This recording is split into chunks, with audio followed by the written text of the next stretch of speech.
Një ditë më parë, 56 studentë të policisë u helmuan nga ushqimet e gatshme që i përgatit kompania Sorial në pronësi të Nikoliakës, transferuar formalisht te bashkëshortja e tij Alma Tafani e më pas te Vjera kur u krijua SPAR. Por ky nuk është rasti i parë që kompania Sorial e Nikoliakës helmon studentët e Akademisë së Policisë me ushqime të skaduara të kontaminuara. Ka pasur raste helmimi edhe në Çerdhe, Kopshte, Konvikte, Spitale, Ushtri e Burgje, ku kjo kompani ka marrë dhe vazhdon të marrë miliona euro tender. Për studentët e policisë, rasti i datës 6 maj 2026 është hera e tretë, pas vitit 2015, që kompania Sorial e Nikoliakës i helmon me ushqime, duke u rrezikuar jetën, ndërsa është toleruar nga drejtuesit e akademisë me të cilët ka bërë pazare. Rasti i parë është helmimi i 63 studentëve të policisë më 18 maj 2015. Ky helmim u tentua të mbajë fshet nëpërmjet çeqeve të biznesmenit Nikoliaka, a dhe drejtuesve, por u zbulua kur gjendja e studentëve u rëndua dhe ata u dërguan në QSUT në Tiranë. Rasti i dytë është helmimi i 30 studentëve të policisë më 3 mars 2021, kur përsëri drejtuesit e Akademisë së Policisë në pazar me biznesmenin Nikoliaka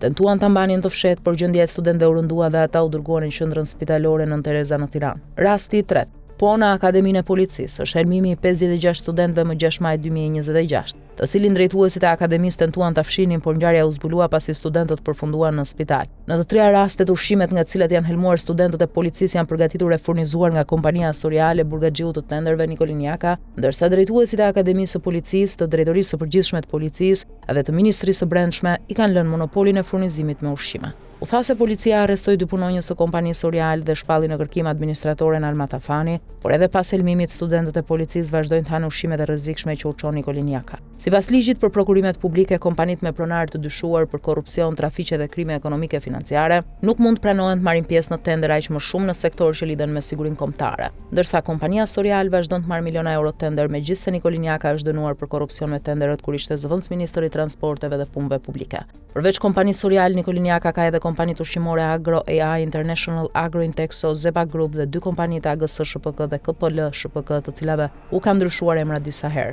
A do të hiqet kompanisë Nikoliakës kontrata monopole furnizimit me ushqim të studentëve të Akademisë së Policisë?